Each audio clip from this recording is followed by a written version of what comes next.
Good afternoon, everybody. Let me know when you're all good to go.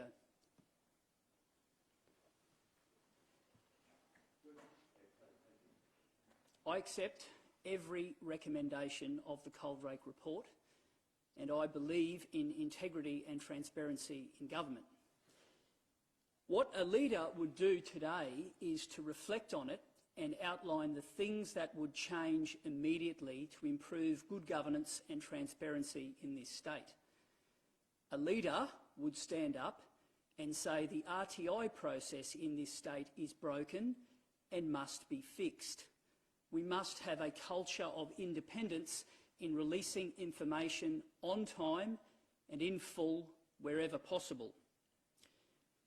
A leader would stand up and say that the broken estimates and committee process would be fixed today. And this morning, when we were reflecting on the Coldrake report, we saw the shenanigans again in a committee this morning, 24 hours after we saw a minister take out the trash on a review into the performance of his department. A leader would commit to fixing those processes. A leader would call time on using commercial incompetence as a shield to transparency. They would stand up and release the costings of Wellcamp because that is money that has been spent by taxpayers and there is not 1 ounce of commercial incompetence in that whatsoever. It is hiding behind a process that the government is embarrassed of.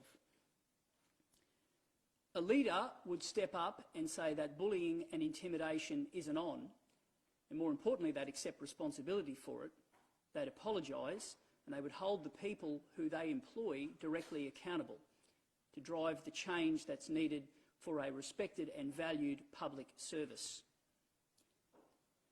A leader would rule out dealing with lobbyists who got them elected and have called in for their pound of flesh ever since.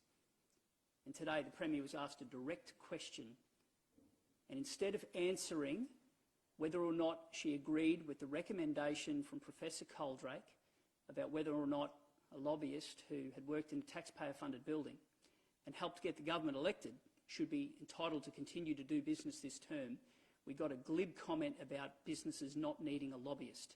That wasn't an answer, nor was the answer whether or not you'd use lobbyists to run a campaign in the future. The question was, should those lobbyists continue to have the keys to the palace? And a leader would have said no. But unfortunately, when you owe so much, when you are owned lock, stock and barrel, sometimes the political games will continue rather than the reform and the transparency that is needed. What we saw this morning in reflecting on the report is not a health check. To call this a health check underlies the issues that has been raised. This isn't a health check. It is a crisis in governance. It is a lack of transparency and it must be fixed. The decay in transparency in this state doesn't need a clean and polish. It needs full-blown root canal. This isn't a minor failing. It is a breakdown in governance. It is a culture that has rotted from the top. We need reform. Again, I have looked at the report and it has highlighted some incredible failures of governance. What it doesn't do is hold a single person accountable. What it doesn't do is give a little bit of protection for whistleblowers to come forward and name names. What it doesn't do is give the resources to drive the cultural change that is needed, and I will continue to call for a full-blown Royal Commission to get to the bottom of the integrity inferno burning through the state government. Good morning, Jared.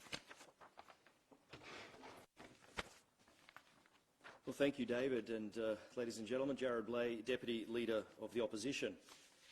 I've got to say that I was underwhelmed by the Premier's response this morning to the Coldrake report. In all the anticipation we had for her response today, it was completely underwhelming.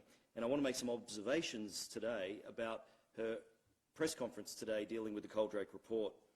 The Premier did not take any responsibility. She bore no responsibility. She didn't apologise to anybody. She didn't apologise to the public servants. She didn't apologise for any of these things that happened under her watch over the last 7 years. There was no apology for the bullying and intimidation suffered by public servants. The only person who isn't seemed to be troubled by this review is Anastasia herself. And I'm troubled that the Premier has read this review and is not troubled by it, because everyone else is.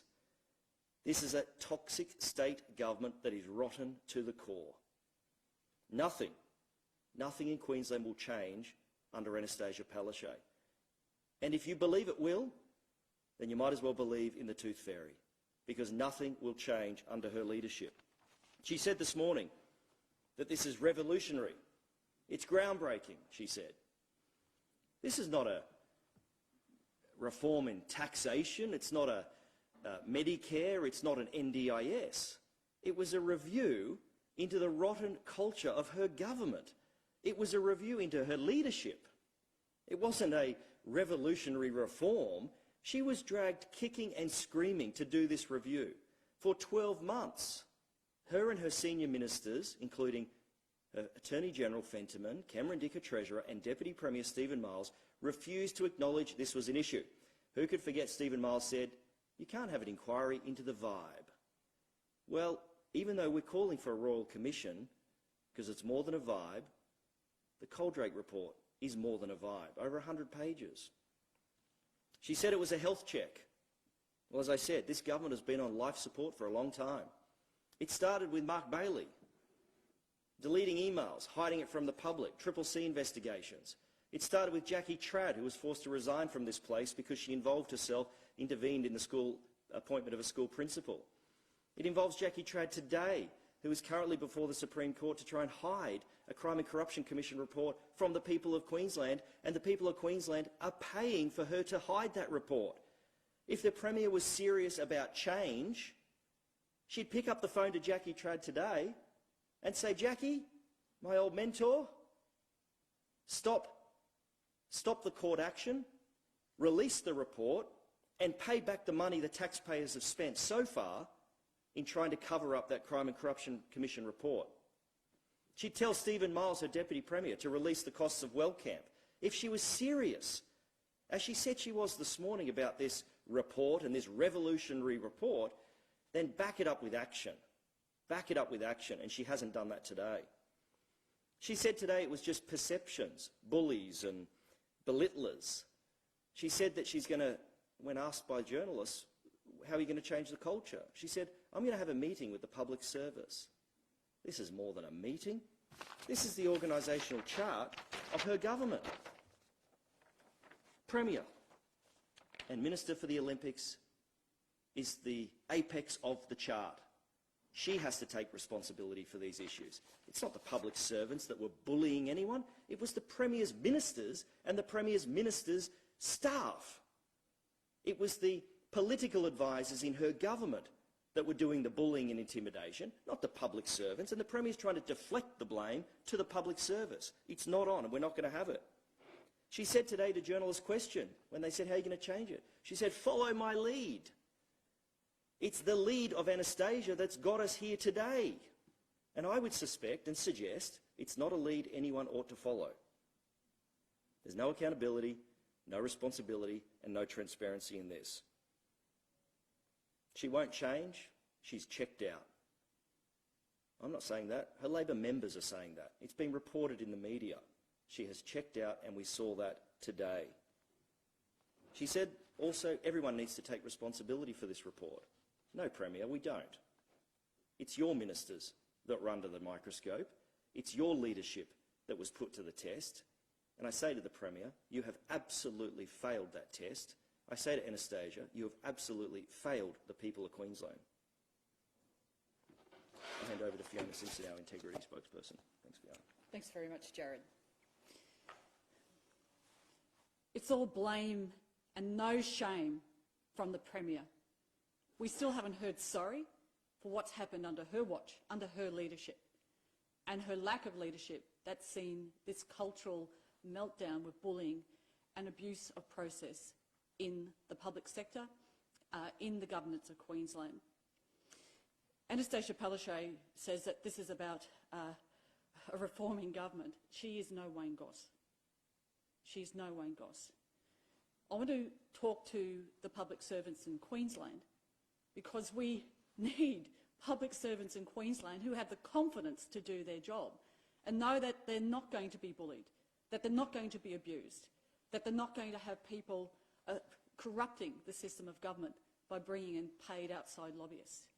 We still haven't seen answers to many serious questions that have happened under this government's watch, with the Integrity Commissioner's office being raided, with the Integrity Commissioner having a laptop taken from her office, having it wiped. There is many questions that need to be answered with public servants able to give evidence without fear of retribution. And we still haven't seen the opportunity of that protection for public servants to be able to speak without fear of retribution. Much more needs to be done. Much more needs to be done. But it starts with this government actually acknowledging and saying sorry for what they've done to public servants, done to the people of Queensland who pay the cost of those services when they aren't delivered, when they aren't able to be delivered because of the way that they've mismanaged the system of government and corruption.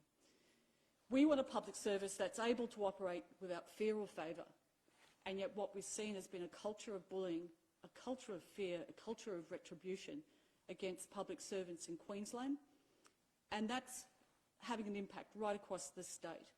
That's having an impact across many services people need, in our hospitals in particular, in our schools and in our police force, in all the areas of government service.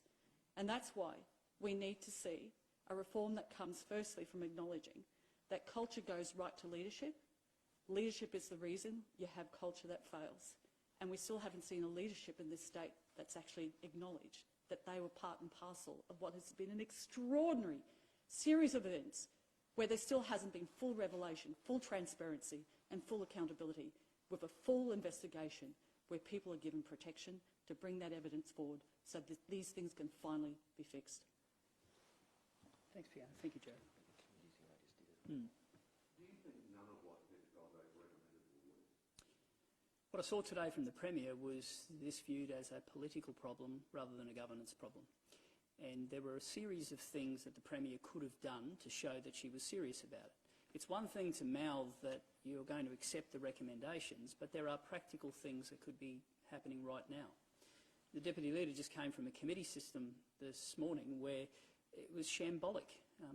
He was just trying to ask questions, relevant questions, and a chair was treating it as some sort of a political circus. So you're suggesting she should go over and above Peter Goldberg's recommendation? I want her to reflect on what is in there and deliver on it. So today there was not a single bit about the RTI process. This government has embedded RTI officers within ministers' offices. The way that RTIs are being withheld from the public is a downright disgrace, and there was no commentary on that whatsoever. The direct answer to a question about whether or not an actor, which operated in a taxpayer-funded building to get this government elected, whether or not they should continue to have unfettered access, was not answered. Leadership was standing up and saying, I agree with what is in the report, and they are now persona non grata with this government. That's what the report outlined. There are a myriad of things that the Premier could have pointed to and ground-truthed immediately. She did not do that because she will continue to try and kick this can down the road. On that issue of lobbyists and working out of public history, and she talked about perceptions in terms of like cutting ties with those lobbyists. She mentioned that Cabinet would be considering the report on Monday. Well, Professor Coldrake made it very clear that he doesn't believe that in this term that is fair and reasonable. And you only have to have a look at what they have achieved for their clients to know that they are getting their pound of flesh for getting the Labor Party re-elected. And she mentioned, sorry, that the report mentioned it's for prospective governments. What do you think should happen now? Well, I think leadership would have been standing up and saying not only will that never happen again, but that those lobbyists should have no access to the government, and that should have happened yesterday. This shouldn't be, let's take the temperature for the next few days, let's see if we can ride this out politically and then make a decision down next week. Leadership would have been acknowledging that that is a real corruption risk and calling time on it. But they're owed. They're owed because they got them where they are. And that is the breakdown of transparency and accountability. And the Premier was elected on a platform of being open and transparent. She's not the leader she was 7 years ago. And it's not our words that she's checked out. It's her own. You're right, Rachel. The report points to a hollowing out of the public service, and it did point to over the news that the 14,000 public service jobs were cut. How much responsibility do you take for contributing to this issue? I'm not the person who stands here and tries to defend everything that's gone in years gone by. I will always learn from my mistakes. I will always learn from things that have happened in the past. That's what leadership looks like. But I'll make a couple of points. One was that the RTI officers in that government were separate. They weren't embedded in ministers' offices. The release of diary disclosures was done during that period of time. And as for me, when I lost my seat, I had to walk those floors and thank those public servants, both departments. That was a humbling experience, but I did it with my head held high.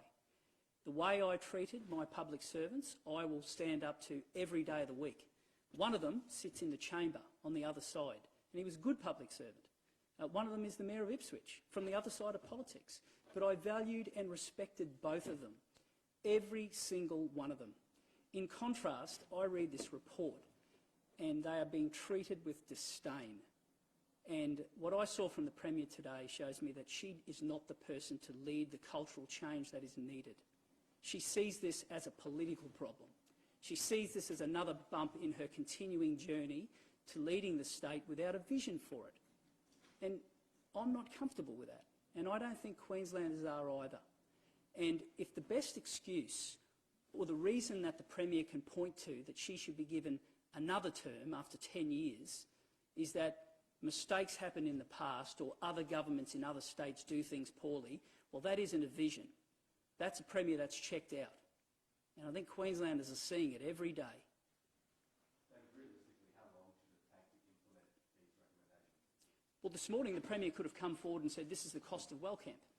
And the line item on the budget that stamps commercial in confidence across a deal where taxpayers don't own a facility but they are writing cheques for hundreds of millions of dollars could have been cleared up today.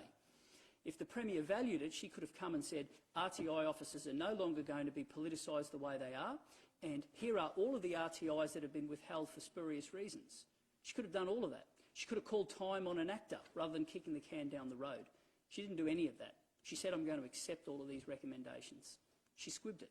She had an opportunity to bring sunlight in, to run a transparent, open and accountable government that will serve Queenslanders for a generation, and she walked away from that opportunity to play politics and kick the can down the road. That isn't leadership. The report points to that current processes in place are being abused, especially with the RTI process. Like the recommendations don't really suggest how to fix that. How should those issues be fixed if they're abusing the current system? Great question. It starts with making sure that the RTI officers are completely separate. I've got a report that shows an RTI officer openly saying that they have withheld more information than what they could. And if they were called on it, they'd have to do more. Imagine that as a culture. Now, I don't blame that RTI officer. I blame the government. I blame the toxic culture that Professor Coldrake points to. And if you read the report, there was a lot of talk about how officers are trying to not put things in writing, not release things, because of fear of making their politician look bad. The Premier didn't reflect on that today. She made it all about one issue, which is somehow public servants bullying other public servants, which is what the Deputy Leader said. That wasn't the issue at all. The bullying issue related to young ministerial staffers walking around like they own the joint. The bullying issue relates to ministers putting pressure on people to withhold things, and we saw that with the State Archivist. The bullying relates to the treatment of the Integrity Commissioner, who will be marched out the door after, despite the fact she wanted to front up to estimates. That was the bullying issue. But on RTI, if you uncouple it from the political process, and if you are prepared to go in with this attitude that all information should be released unless it is commercial in confidence and would prevent something from being done in the future, it should be released. So on the commercial in confidence, can anyone tell me why a deal with one provider where it didn't go to tender shouldn't be released to the public? Could anyone give me any reason, commercial or governance, why that wouldn't occur? Well, I'll give you the reason. Because the government scratched a cheque for hundreds of millions of dollars for a facility they don't own that has housed a handful of people. And rather than fess up and say we got it wrong, they used commercial in confidence as a shield to transparency. The Premier didn't utter that once today, and I think I might have said it 5 times yesterday and half a dozen times this morning, and I would have thought she would have come forward and put that on the table. She didn't. Just on that, what do you think of the Premier's response to those questions about RTI? She mentioned that there will be strengthening of the integrity bodies as outlined in Professor Colgrave's review. She also said, well, he might have made those observations, and I would hope that's not the case. Yeah. It's almost as though the Premier is suggesting that Professor Coldrake got the analysis wrong, that it's only a health check. It's far more serious than that. And what we saw today, to me, highlights that the Premier doesn't see this as a governance problem. This is, in her mind, lock, stock and barrel, a political problem. And nothing I saw today suggests to me that she has the ticket to lead the reform that's needed for this great state. Thanks all for your time. Thank you.